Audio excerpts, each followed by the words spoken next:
So yesterday we have discussed a little bit about the historical background of the directive principle and of state policy, जिसमें हमने देखा था कि जो directive principle of state policies है, नीति निर्देशक सिद्धांत जो बनाए गए हैं हमारे कॉन्स्टिट्यूशन में, संविधान में, वो मुख्य रूप से इसलिए बनाए गए थे जिससे कि हम और हमारी सरकार मिलजुल कर लोगों के कल्याण के लिए अच्छी नीतियों का निर्माण कर सके। ठीक है, तो उसमें क्या क्या चीजें थी उसको पूरा का पूरा डिफाइन किया गया है। ठीक है, जो पहला आर्टिकल है, article 36 says that about the definition, यानी कि जो हमारे पार्ट 4 में directive principle of state policies दी गई है, उसके रिगार्डिंग जो डेफिनेशन है उसके बारे में यहाँ बताया गया है। तो डेफिनेशन हमने कल भी पढ़ ली थी, बट अभी यहाँ पर क्या है, इसका थोड़ा सा रिवीजन हो जाएगा। This part unless the context otherwise requires the state has the same meaning as part of the three.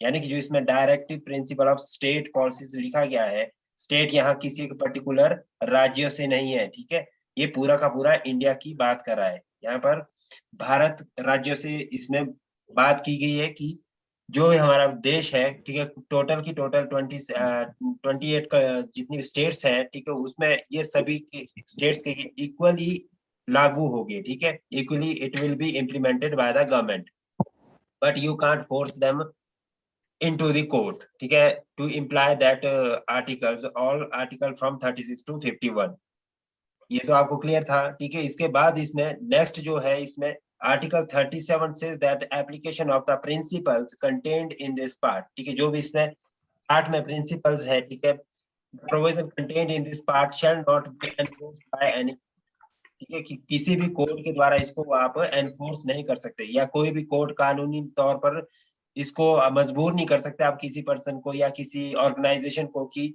मेरे पास ये राइट्स है। ठीक है, आर्टिकल 36 से लेकर 51 के बीच कुछ एक आर्टिकल्स दिए, जैसे कि एक प्रॉपर काइंड ऑफ वेज देना, ठीक है, या आपके लिए अच्छी हेल्थ फैसिलिटीज प्रोवाइड करना। ठीक है, ये कंपल्शन तो है। ठीक है, सरकार को कंपल्शन तो दी गई है कि वो आपको प्रोवाइड करे, बट ये जरूरी नहीं है कि वो ऑल द टाइम और ऑल स्फेयर्स में वो आपको प्रोवाइड कर पाए। ठीक है, अगर हो सकता है कि गवर्नमेंट के पास उतने रिसोर्सेज नहीं है, सफिशिएंट रिसोर्सेज नहीं, या किसी तरह की अदर काइंड्स ऑफ प्रॉब्लम्स वो फेस कर रही है। ठीक है, उस पर्टिकुलर एरिया में, किसी भी पर्टिकुलर एरिया में हो सकता है कि वहां पर रिसोर्सेज को डिप्लॉय करना भी कई बार गवर्नमेंट के लिए मुश्किल हो जाता है, तो वहां पर आप इसको बाय कोर्ट से एनफोर्स करने के लिए एलिजिबल नहीं हो पाएंगे, किसी भी उसमें रिट पिटीशन वगैरह इसमें नहीं लग पाएगी। ठीक है, जिस तरह से आप फंडामेंटल राइट में रिट पिटीशन वगैरह अप्लाई कर सकते हैं, उस तरह से इसमें आप प्रॉपरली इम्प्लीमेंट नहीं कर पाएंगे, इनको एनफोर्स नहीं कर पाएंगे कोर्ट के द्वारा, क्योंकि ये ऑलरेडी नॉन जस्टिसिएबल है। ठीक है, ये जस्टिसिएबल नहीं है, नॉन जस्टिसिएबल और गारंटीड नहीं है ये all the things. So this is all about the article 37। Next is article 38। अगर आपको कोई डाउट है या कोई क्वेश्चन है, ठीक है, तो आप पूछ लेना बीच में। ठीक है, article 38 says that the state to secure a social order for the promotions of the welfare of the people, यानी कि इसमें सामाजिक कल्याण के बारे में बात की गई है। ठीक है, जितने भी राज्यों होगी या जो भी सरकार होगी, स्टेट का मतलब है सरकार से, ठीक है, जो भी सरकार होगी आपकी, वो जो भी पॉलिसीज बनाएगी, जो भी नीतियों का निर्माण करेगी, किसी भी तरह की कोई पॉलिसीज है, कोई रूल्स है, कोई रेगुलेशंस है, ठीक है, वो सभी के सभी सामाजिक कल्याण को देखते हुए बनाए जाएंगे। Is it clear? Hello? Yes sir. ठीक है, सभी को, Kamakshi, Neha, Meera, is it clear? Yes sir. चलिए ठीक है, नेक्स्ट। सर आवाज नहीं आ रही। आवाज मेरी नहीं आ रही आपको? ब्रेक हो रही है सर आवाज बीच बीच में। अच्छा, नेहा आपको ब्रेक हो रही है आवाज? नो सर, आ रही है मुझे। कामाक्षी? नो सर, बिल्कुल सही आ रही है sir. Might be your signal is weak, मेरा थोड़ा सा देख लीजिएगा। ठीक है, कैसे? बिल्कुल भी आवाज नहीं आ रही सर, समझ नहीं आ रहा है कि आप क्या कह रहे हो। तो इनको तो आ रही है। ठीक है, मेरे पास से शायद नेटवर्क सही जा रहा है। ठीक है, आपके पास नेटवर्क का इश्यू हो सकता है, देख लीजिए अपना नेटवर्क का थोड़ा सा इश्यू हो सकता है। ठीक है, कई बार नेटवर्क नहीं आता। ठीक है, तो इसका रिकॉर्डिंग वीडियो मैं भेज दूंगा, फिर भी आपके लिए कोई दिक्कत नहीं है। अभी भी नहीं आ रही क्या? हेलो,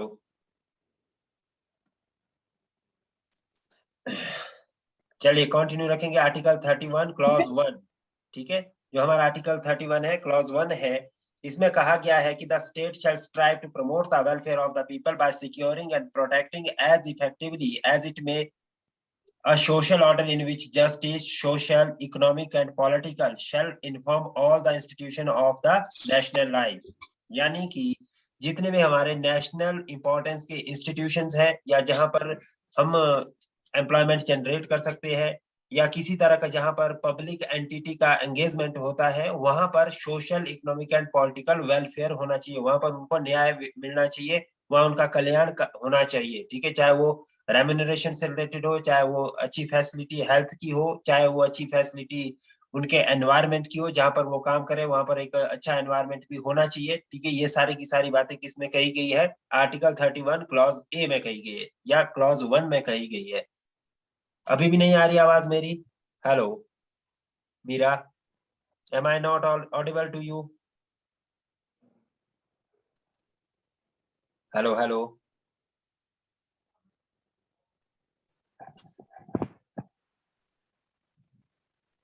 मीरा आपको मेरी आवाज नहीं आ रही अभी भी? हेलो,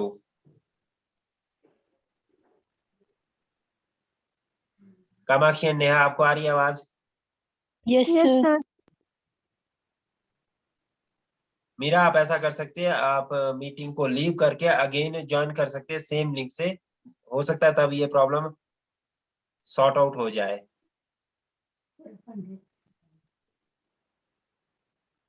समझ आ गया आपको Kamakshi and Neha? Yes sir.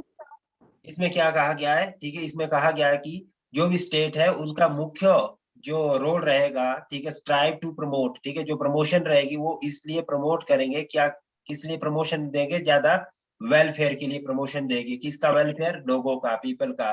Bye securing, secure यानी कि साथ ही साथ वो उन चीजों को भी सुरक्षित रखेंगे, प्रोटेक्ट रखेंगे कि जिससे कि सामाजिक कल्याण हो सके, न्याय मिल सके, ठीक है, और आर्थिक आजादी मिल सकते, राजनीतिक समानता या राजनीतिक अप्रोचेस या राजनीतिक जो हमारी एक्सेसिबिलिटी है एक जनरल पब्लिक तक वो पॉसिबल हो सके। तो ये इसमें आर्टिकल 31 के क्लॉज 1 में दिया गया है। And clause 2 says that the state shall in particular strive to minimize the inequality of income। ठीक है, जो सरकार है वो साथ ही साथ जो हमारी आय की असमानता है उसको कम करने के लिए भी लगातार प्रयास करती रहेगी।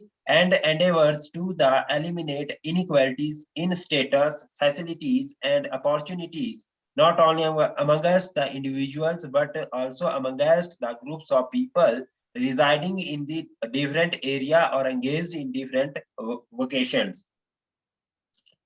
यानी कि इसमें सिंपल कहा गया कि आपकी एक तो इनकम की जो इनइक्वालिटीज है हमारे देश के अंदर उसको कम करना है। ठीक है, जितना मिनिमम हो सके उसको उतना मिनिमम करने की कोशिश करनी है। साथ ही साथ हमें जो स्टेटस की इनइक्वालिटीज है, ठीक है, उसको कम करना है। ठीक है, बाय प्रोवाइडिंग मोर अपॉर्चुनिटी। ठीक है, स्टेटस की इनइक्वालिटी ऐसे नहीं है कि किसी व्यक्ति का अगर अच्छा स्टेटस है उसको कम कर दो, ठीक है, या बिल्कुल जो जिसका कोई स्टेटस नहीं है उसको ऐसे ही उठा दो। ठीक है, उनको क्या अपॉर्चुनिटी दे।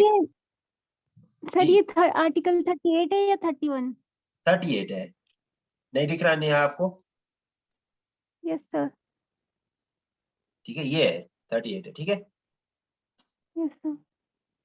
तो इन 38 आर्टिकल क्लॉज 2, ठीक है, कि इसमें सारी की सारी बातें कही गई है जिससे कि इनइक्वालिटीज को, किसी भी तरह की इनइक्वालिटी वो स्टेटस से रिलेटेड है वो या other facilities and opportunities provide करने की है।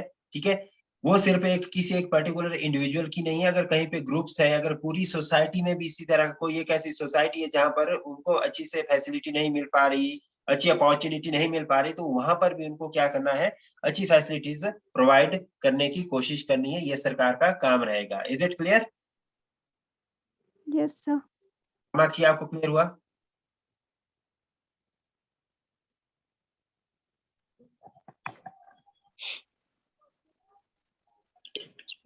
हेलो, हेलो जी सर।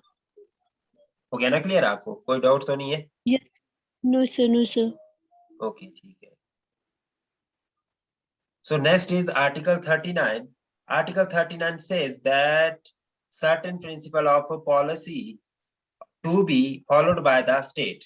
ठीक है, यानी कि कुछ एक सर्टेन प्रिंसिपल ऑफ जो पॉलिसीज है वो कौन कौन से है जो कोई स्टेट्स को फॉलो करने पड़ेंगे. The state shell in particular direct it's policy toward securing that the citizen man and women equally have. एक मिनट वेट कीजिएगा.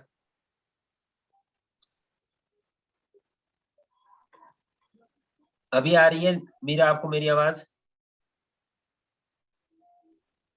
हेलो मीरा, आ रही है आवाज?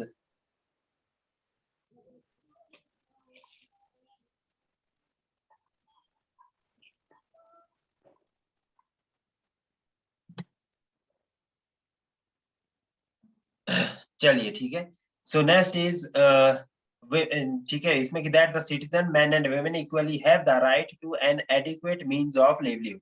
ठीक है, जितने भी कोई भी देश का नागरिक है, ठीक है, उनको इक्वली राइट्स है जो भी हमारे जीवन यापन के साधन है उनको एक्सेस करने की. ठीक है, ऐसा नहीं है कि मेंस के लिए ज्यादा अपॉर्चुनिटी दे रही है और विमेन्स के लिए कोई अपॉर्चुनिटी नहीं दी जा रही है, या किसी एक पर्टिकुलर सिटीजन या पर्टिकुलर एरिया के सिटीजन को ज्यादा अपॉर्चुनिटी मिल रही है, या दूसरे किसी एडवर्स सिचुएशन वाले एरिया या कहीं पे किसी आप जैसे होते हैं इंटीरियर एरिया के व्यक्ति को आप प्रॉपर लिवलीहुड या जीवन यापन के साधन प्रोवाइड नहीं कर पा रहे. तो ये सारी चीजें वहां पे इक्वालिटी प्रोवाइड करने के लिए यहाँ पे आर्टिकल 39 में मेंशन किया गया है directive principle of state policies के अंदर. साथ ही साथ इसमें कहा गया है कि क्लॉज जो बी है, that the ownership and control of material, ठीक है, जो ये हमारा ओनरशिप है और control of material resources of the community are also distributed as best to subserve the common goods. यानी कि जितने भी हमारे रिसोर्सेज हैं उनको बेस्ट वे में या जो भी आपका एक ऑप्टिमम लेवल हो सकता है डिस्ट्रीब्यूशन का, उस लेवल से आप सभी लोगों तक कॉमन पर्पस लेके या कॉमन गुड्स जितनी भी है जो सभी के यूज के लिए यूज की जा सकती है, जिसको आप जनरली यूज कर सकते हैं, वो प्रोवाइड करना सरकार का काम रहेगा ही. ठीक है, उसके बाद है क्लॉज सी में that the operation of the economic system does not result in concentrations of wealth. जो भी हमारा आर्थिक क्रियाएं होगी, ठीक है, जितने भी हम आर्थिक एक्टिविटी करेंगे, ठीक है, उनका मतलब ये नहीं होगा कि आप ज्यादा से ज्यादा धन इकट्ठा करें. ठीक है, उसका मतलब क्या है, and means of production to be common detriment. ठीक है, साथ ही साथ हमने क्या है कि उसमें वेल्थ तो इकट्ठी करनी है, वेल्थ तो जनरेट करनी है, बट उसके साथ साथ हमने उसका रीडिस्ट्रीब्यूशन भी प्रॉपरली सभी तक करना है. उसके बाद नेक्स्ट है डी में, क्लॉज डी कहता है कि there is equal pay for equal work for both the man and women. ठीक है, साथ ही साथ क्या है कि जो भी आपके रेम्यूनरेशन दिया जाता है या सैलरी दी जाती है, वो ये इस तरह से डिस्क्रिमिनेट नहीं किया जा सकता आपको वर्क के ऊपर कि आप एक वीमेन है तो आपको कम सैलरी दी जाएगी और आप मैन है तो आपको ज्यादा सैलरी दी जाएगी. ठीक है, या आप वीमेन है आपको ज्यादा सैलरी देंगे, मैन है तो आपको कम सैलरी देंगे. ठीक है, तो इस तरह का कोई डिस्क्रिमिनेशन या किसी तरह का इंडिफरेंशिएशन आपके बीच नहीं किया जा सकता. ठीक है, ये आर्टिकल 39 क्लॉज डी में इसका मेंशन हमें मिलता है. इसके लिए आप क्या है, इसको एनफोर्स तो नहीं कर सकते, ठीक है, बट इसके लिए आप लड़ जरूर सकते हैं क्योंकि ये आपके लीगल राइट है, कानूनन तौर पे ये लागू करने जरूरी हो जाते. ठीक है, अगर लगता है कि भाई आप काम इक्वल स्टेटस का कर रहे हैं और आपको सही से रेम्यूनरेशन नहीं दिया जा रहा, तो आप कोर्ट में जाके एक केस कर सकते हैं. लेकिन इसके लिए स्पेशली कोई ऐसा प्रोविजन नहीं है जो कि गारंटीड आपको एनफोर्स करे. Is it clear? Yes, sir. Yes, sir. Meera के पास शायद आज नेटवर्क की कमी आ रही है. ठीक है, सो सर जी आर्टिकल 39 जो हमने पहले आर्टिकल पढ़ लिया सर, 38, 36, 37, उनको सर हम कोर्ट में चैलेंज नहीं कर सकते सर? वो भी कर सकते हैं, पर वो कैसे है, हमारे लीगल राइट है. ठीक है, जितना भी 36 से लेकर और जितने भी आर्टिकल है वो सारे के सारे मैक्सिमम लीगल है. ठीक है, लीगल राइट क्या का मतलब क्या होता है कि आप उनको कानूनी तौर पर पनिशमेंट देंगे, जो भी decision given by the court होता है उसमें. ठीक है, जो फंडामेंटल राइट है वो गारंटीड है. ठीक है, अगर वहां पर किसी तरह की अवहेलना पाई जाती है तो उसके लिए कोर्ट स्पेशल प्रोविजन बनाता है कि आपको ये लागू करना ही करना है सरकार के लिए। जैसे देखिए कास्टिज्म कितना ज्यादा हमारी सोसाइटी में, ठीक है, अगर मान लो कोई लड़का लड़की आपस में शादी कर लेते हैं, ठीक है, इंटर कास्ट मैरिज करते हैं, ठीक है, दोनों फैमिली सही से उसको एक्सेप्ट नहीं करना चाहती, इवन दो कि गवर्नमेंट में जो पर्सनल्स है वो भी नहीं चाह रहे थे कि भाई ऐसा हो, ठीक है, but by the enforcement of law, ठीक है, वो एक्सेप्ट करनी ही पड़ती है अगर दोनों की उसमें सहमति है, ठीक है। किसी तरह का अगर उसमें कोई एम्बिग्यूटी नहीं है तो उसमें सामाजिक जो रीति रिवाज है वो कामयाब नहीं होंगे, ठीक है, या कहीं पे पब्लिक जितने भी हमारे अपॉर्चुनिटी है वहां पर रोजगार प्रोवाइड करना, ठीक है, आप ये नहीं कह सकते कि गरीब के लिए यहाँ पे आना मना है, ठीक है, किसी ऑफिस के अंदर अपॉर्चुनिटी जॉब के लिए अप्लाई करने के लिए उसमें ये पैरामीटर आप डिसाइड नहीं कर सकते कि कोई अगर गरीब व्यक्ति है तो वो इस ऑफिस के अंदर नहीं आ सकता, ठीक है, और यहाँ पे कोई अमीर ही आ सकता है, ऐसा कोई पैरामीटर नहीं है, ठीक है, आप किसी के लिए मना नहीं कर सकते। तो वो क्या है, हमारा फंडामेंटल राइट है, जहां पर पब्लिक यूटिलिटी की बात आती है, तो वहां पर आप लड़ सकते हैं और उसको कोर्ट बाय फोर्स भी अप्लाई कर सकता है। अगर मान लो कि आप बोलते हैं कि मैं तो ऐसा नहीं मानता, तो कोर्ट क्या है कि आपको पनिश करेगा कि आपको मानना ही पड़ेगा, आप यहाँ से बाहर नहीं जा सकते, ये हमारा फंडामेंटल राइट है, ठीक है। तो ये हमारे क्या है, एनफोर्सेबल बाय कोर्ट है, बट ये एनफोर्सेबल बाय कोर्ट नहीं है, ठीक है, बट ये क्या है कि इसके लिए आपको प्रोविजन दिए गए हैं कि अगर आपको लगता है तो आप कोर्ट में केस लड़ सकते हैं, और जो डिसीजन होगा, ठीक है, जो भी वहां बातचीत से डिसीजन आएगा उसके थ्रू यहाँ पे आपको जो राइट्स है वो अवेल करवाए जाएंगे। Is it clear? Yes sir. Neha आपको क्लियर हुआ? Yes sir. उसके बाद नेक्स्ट है हमारे पास that the health and strength of workers and men and women and the tender age of children are not abused, and that citizens are not forced by economic necessity to enter a vocation unsuited or to their age or strength। यानी कि जो भी हमारी एक स्वास्थ्य है, अच्छा स्वास्थ्य और जितनी हमारी ताकत है उस हिसाब से हम काम करें, ठीक है, अगर हमारी कैपेसिटी से कोई काम बाहर है तो आप फोर्स नहीं कर सकते कि आपको वो काम करना ही पड़ेगा, ठीक है, क्लियर हुआ? ठीक है, जो हमारी कैपेसिटी से बाहर है, ठीक है, अगर मेरी एज से बाहर है, ठीक है, अब आप अगर मेरे को 60 साल में ये बोलेंगे कि आप 18 साल की तरह पढ़ना शुरू करो, ठीक है, तो वो पॉसिबल नहीं हो पाएगा मेरे लिए 60 साल में, ठीक है, तो ये क्या है कि अकॉर्डिंग टू एज, ठीक है, सारी जितनी मेरी ताकत है, स्ट्रेंथ है, स्वास्थ्य है, सारी चीजों को मद्देनजर रखते हुए ही मुझे अपॉर्चुनिटी को अवेल करवाया जाना चाहिए या रिसोर्सेज अवेलेबल होने चाहिए। Is it clear? Yes sir. Okay, so next is that children are given opportunities and facility to develop in a healthy manner and in conditions of freedoms and dignity, and that childhood and youth are protected against exploitation and against moral and material abandonment। यानी कि simple इसमें बात कही कि ये जो भी देखिए चाइल्ड अब्यूज होता है, ठीक है, चाइल्ड लेबर है, ये सारे के सारे जो पार्ट्स है वो आर्टिकल 39 के अंडर ही है, ठीक है, इसमें कहा गया है कि आप किसी भी बच्चे को, ठीक है, फोर्स नहीं कर सकते, आप उसको काम में इंडल्ज नहीं कर सकते, उसको आप अच्छी तरह से डेवलप करने का मौका दे, ठीक है, उसको अच्छे स्वास्थ्य की जरूरत है, अच्छे हेल्दी एनवायरनमेंट की जरूरत है, हेल्दी मैनर्स उसको मिलने चाहिए, ठीक है, जो भी उसके राइट्स है, ठीक है, उसके चाइल्डहुड को डेवलप करने के लिए, जो उसके एक ग्रो करने के लिए जो उसकी रिक्वायरमेंट है उसको आपको अपॉर्चुनिटी प्रोवाइड करनी ही पड़ेगी, आप उन चीजों से उसको वंचित नहीं रख सकते।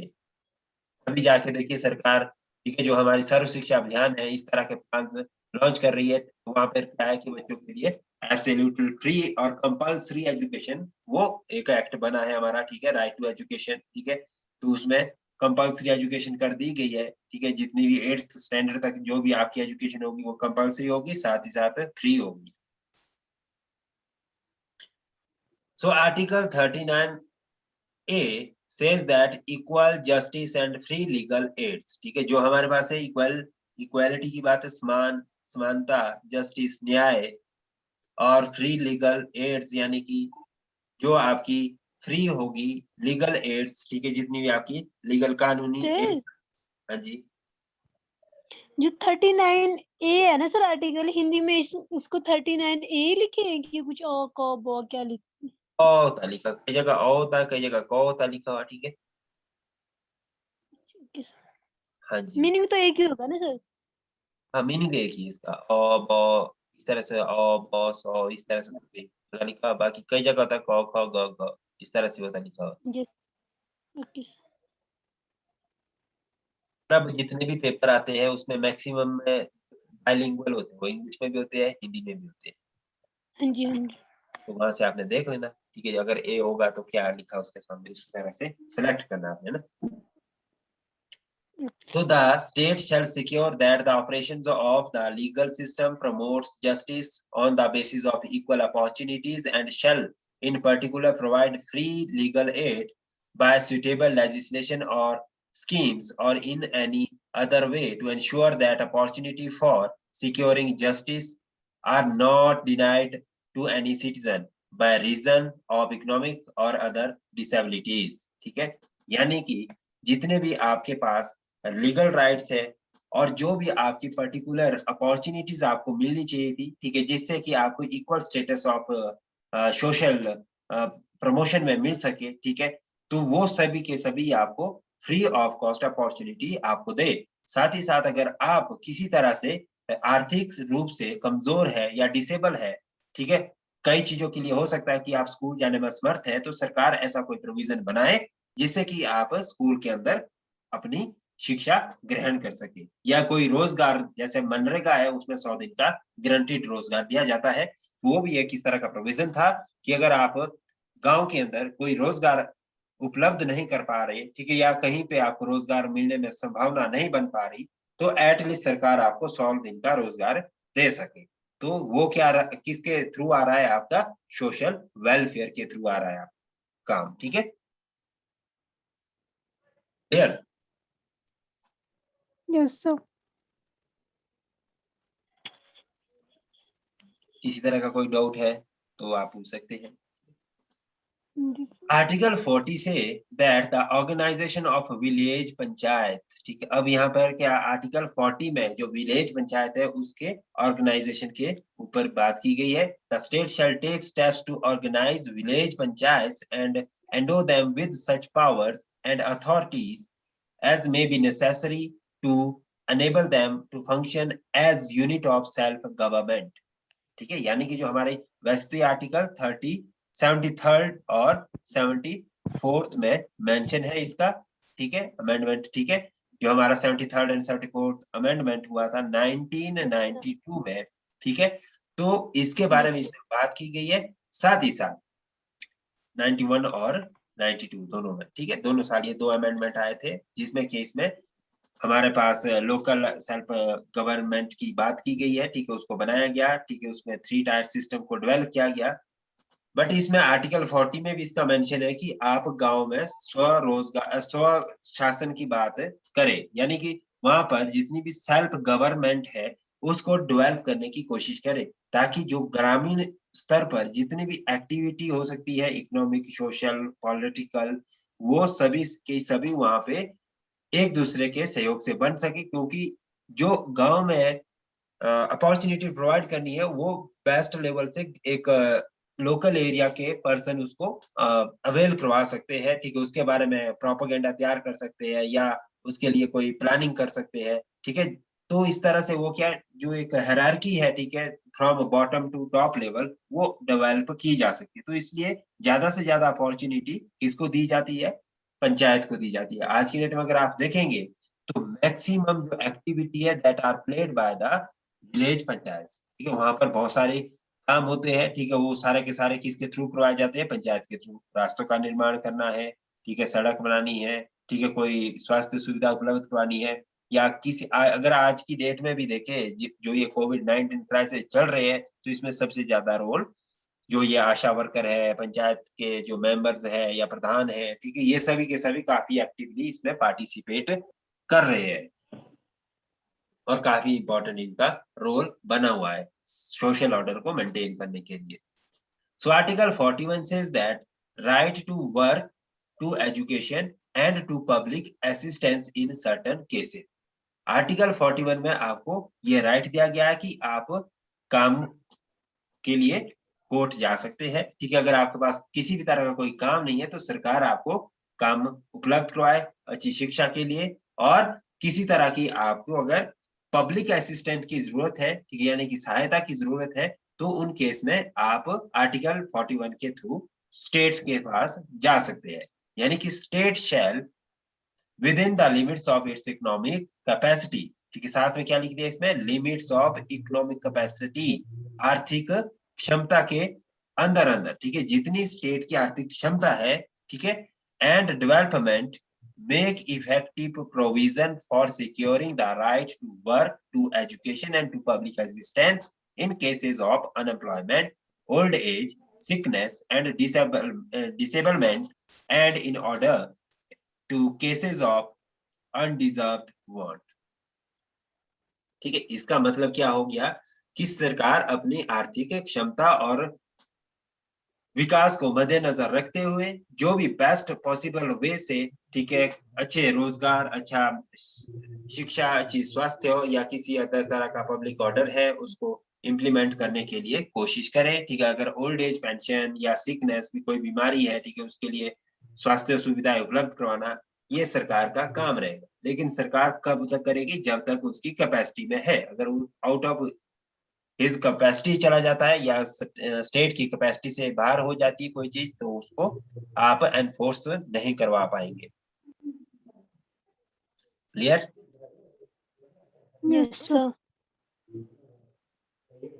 समझ आ रहा है आपको? कंडीशन और वर्क आ रहा है समझ? Yes sir, yes sir, yes sir. Article 42 says that the provision for just and humane conditions of work and maternity relief, ठीक है, जो अभी देखिए आपको अगर कोई लेडी प्रेग्नेंट होती है तो उसको 3 मंथ, आई थिंक अब तो 6 मंथ कर दिया है कि 6 मंथ तक की मैटरनिटी लीव पे जा सकती है। तो इस तरह की जो फैसिलिटीज है वो प्रोवाइड करना, साथ ही साथ प्रोविजन फॉर जस्ट यानी कि न्याय, एंड ह्यूमन कंडीशंस यानी कि जो मानवीय, ठीक है, व्यवहार की। हाँ जी, हेलो, बोल रहे हैं कामाक्षी आप कुछ? No sir, no sir. Okay, उसके बारे में इसमें बात की गई। And state shall make provision for securing just and human condition for work and for maternity relief। जितने भी maternity reliefs है उसको प्रोवाइड करने के लिए स्टेट को प्रॉपर प्रोविजन बनाए रखे, ठीक है। उसके बाद आर्टिकल 43 सेज, ठीक है, हमारे पास 10 मिनट है, ठीक है। Article 43 says that living wages etcetera for workers and the state shell endeavors to secure by suitable legislations or economic organizations or in any other way to all workers, agriculture, industrials or otherwise work on living wages conditions to work and ensuring a decent standards of life and full enjoyment of leisures and social and cultures opportunities, and in particular the state shall endeavors to promote cottage industry on an individuals or cooperative basis in a rural area। Article 43 में थोड़ी सी explanation ये दी गई है कि जो भी आपके जीवन यापन के संसाधन है उसको बनाए रखे, अगर कहीं पे जरूरत पड़े तो नए संसाधनों का भी या नए रिसोर्सेज का भी वहां पे निर्माण किया जा सके, ताकि आपके जो लिवलीहुड है वो सही से चलती रहे। और सरकार अगर कोई छोटे छोटे जैसे कोऑपरेटिव सोसाइटीज है उनको प्रमोट करने के लिए, ठीक है, प्रमोशन करे, ठीक है, साथ ही साथ कॉटेज इंडस्ट्री जो छोटे लघु उद्योग है हमारे, ठीक है, उनको और ज्यादा प्रमोशन के लिए उनका सपोर्ट करे, चाहे वो इकोनॉमिक है, चाहे वो पॉलिटिकल है, चाहे वो सोशल है, या किसी तरह का लीगल की अगर प्रोविजन है तो वो भी बनाने की वहां पे कोशिश कर सके। तो ये सारा का सारा किससे रिलेटेड है, लिविंग कंडीशन से रिलेटेड है, ठीक है, यानी कि जीवन यापन के लिए जो जरूरी चीज है उसके बारे में इसमें बात की गई है। आपके आर्टिकल 43 में जीवन यापन के बारे में बात की गई। आर्टिकल 43 ए से, ठीक है, जो हमारा आर्टिकल 43 है इसमें बात कही गई है participation of workers in management of industry, यानी कि जो इंडस्ट्री का मैनेजमेंट है, प्रबंधन है, ठीक है, उसमें अगर वर्कर है, ठीक है, उनका अगर मैनेजमेंट में किसी तरह का रोल प्ले हो सकता है तो उनको वहां पे अपॉर्चुनिटी दी जानी चाहिए, ठीक है। ऐसा ना हो कि आप उनको किसी तरह की कोई अपॉर्चुनिटी ना देने की कोशिश कर रहे हैं। जैसे कि the state shall take steps by suitable legislation or in any other way to secure the participation of workers in the management of undertakings, establishments or other organizations engaged in any industry। इसमें simple कहा गया है कि अगर आपको organisation के develop करना है, उसमें अच्छी उसकी ग्रोथ करनी है, तो वहां पर अगर मैनेजमेंट में वर्कर को भी आप इन्वॉल्व कर देंगे तो उससे और ज्यादा बेहतर आपकी कोऑर्डिनेशन आपस में बन पाएगा, ठीक है। तो उसके लिए वर्कर को अगर आप मैनेजमेंट में इंक्लूड कर रहे हैं तो आप उसको कर सकते हैं। वो किसमें दिया गया है, आर्टिकल 43A में उसकी भी मेंशन है, हमें मिली हुई, ठीक है। उसके बाद कहता है कि article 44 says that uniform civil codes for the citizen, ठीक है, इसके बारे में, ठीक है। यूनिफॉर्म सिविल कोड्स क्या है कि the state shall endeavors to secure for the citizen a uniform civil code throughout the territory of India, ठीक है। कि एक तरह का आप वहां पे कानून व्यवस्था, एक तरह की वहां पे जो आपकी इसको जो हमारे आर्टिकल्स है, ठीक है, इसको प्रमोट करने की अपॉर्चुनिटी देने के लिए वहां पे इक्वालिटी आपकी बनी रहनी चाहिए through out the territory of India, ठीक है। ऐसा ना हो कि आप किसी पर्टिकुलर एरिया में ज्यादा अपॉर्चुनिटी प्रोवाइड कर रहे हैं और किसी एरिया को आप पूरी तरह से नेग्लेक्ट कर रहे हैं या उनको बैकड्रॉप में रख रहे हैं। जी सर, यूनिफॉर्म सिविल कोड वही है ना सर, जो अन्ना हजारे और केजरीवाल ने हाँ जी, हाँ जी, हाँ जी, आंदोलन किया यूनिफॉर्म सिविल कोड जो बात चल रही थी, अभी तक ये लागू नहीं हो पाया, पर इसके बारे में नहीं हो पाया इसमें मेंशन है। सर। इसमें मेरे को ना ये सर समझ ही नहीं है, यूनिफॉर्म सिविल कोड मतलब सबके लिए समानता, इक्वल होना चाहिए सब कुछ। हाँ, एक तरह का कानून, एक तरह की सारी व्यवस्था, ठीक है, जो भी है। जैसे हमारे इसमें जो कास्टरिज्म वो आरक्षण वो भी सारा खत्म। वो तो एक अलग बात है, ठीक है। जो रिजर्वेशन है वो डिफरेंट कॉन्सेप्ट है, बट जो यूनिफॉर्म सिविल कोड्स का मतलब है कि जो कानून व्यवस्था होगी, जो जैसे हमारा हिंदुइज्म है, मुस्लिम है या जैन है, तो अलग अलग कानून व्यवस्था बनी है, ठीक है। वो सिंपली एक ही कोर्ट होगा, ठीक है, जस्टिस सभी के लिए एक इक्वल हो जाएगा, वहां पर आप किसी एक डिफरेंट जस्टिस के थ्रू नहीं जा पाएंगे। ओके, अच्छा जी सर। ये सिर्फ कानून व्यवस्था के लिए है मतलब सर? हाँ जी, हाँ जी।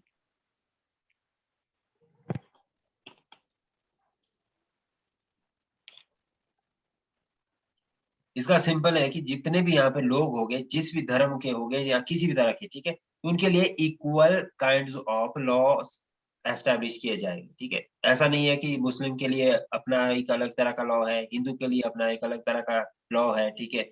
जैसे कि वहाँ वो हिंदू के लिए अगर सपोज करो कि कल दिन इस तरह की कोई जिस तरह की है कि भाई यहाँ डबल मैरिज नहीं है, तो मुस्लिम में होती है डबल ट्रिपल फोर, वो करते रहते हैं मैरिज, ठीक है, तलाक करने के बाद, ठीक है। तो वो क्या है कि वो सारी चीजें खत्म हो जाएगी, वहां पर क्या है, इक्वल, ठीक है, स्टेटस ऑफ लॉ हो जाएगा।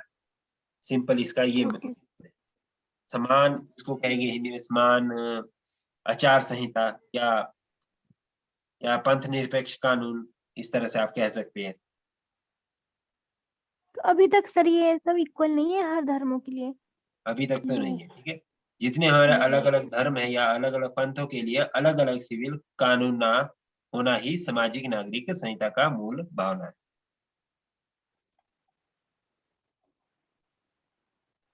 अभी तो देखिए ना, आप अपना अपना सिस्टम चला रहे हैं, ठीक है। इसका सिंपल अगर कहेंगे आप तो इसमें you can say that the uniform civil code may be the formulation of one law for India, which would be applicable to all religious community in matters such as marriage, divorce, inheritances or adoptions, etc. जैसे कि divorce लेना, ठीक है, या marriage करना, या किसी तरह की इनहेरिटेंस जो प्रॉपर्टीज है, ठीक है, वो उसको एक्वायर करना, या अडॉप्शन, किसी को अडॉप्ट करना, नहीं अडॉप्ट करना, ठीक है। तो वो सारी की सारी चीजें किस में आ जाएगी, इक्वालिटी में आ जाएगी, किसके थ्रू, आर्टिकल 44 के थ्रू। ये आर्टिकल 44 था हमारा।